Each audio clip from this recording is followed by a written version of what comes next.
Hi friends, welcome to Aishu Collections. இன்னைக்கு நம்ம பார்க்க போற collections பாத்தீங்கன்னா branded Georgette sarees மட்டும் தான் நம்ம இங்க பார்க்க போறோம். இதல பாத்தீங்கன்னா நமக்கு வந்து ஒரு சாரியும் ஒரு பேட்டர்ன் வரும். எல்லாமே வந்து different பேட்டர்ன் தான் வரும். கலர்ஸும் வந்து உங்களுக்கு வேற கலர்ஸ் தான் இருக்கும். சேம் வந்த பிரிண்டும் வராது. அந்த பேட்டர்னும் உங்களுக்கு வராது. 4 sides வந்து சாரில வந்து border இருக்கும். அந்த கீழ பாத்தீங்கன்னா நமக்கு லட்கான்ஸ் வந்து கொடுத்திருப்பாங்க. கீழ ஹேங்கிங்ஸும் நமக்கு வந்து அழகா கொடுத்திருப்பாங்க. அந்த ப்ளவுஸ் கலருக்கு ஏத்த மாதிரி. ப்ளவுஸ் பாத்தீங்கன்னா நமக்கு printed ப்ளவுஸ் ஃபேப்ரிக் வரும்.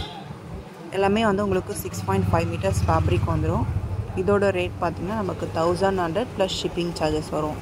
இது என்ன பிராண்ட்னு பாத்தீங்கன்னா SR பிராண்ட் ராஜ்யோகோட branded fabrics. இது ஃபுல்லா நமக்கு 9 கலர்ஸ் வந்து இங்க கொடுத்திருக்காங்க. இந்த கேட்டலாக்ல இருந்து உங்களுக்கு எது பிடிச்சிருந்தாலும் இப்பவே வாட்ஸ்அப்ல புக் பண்ணிக்கோங்க. Thank you for watching.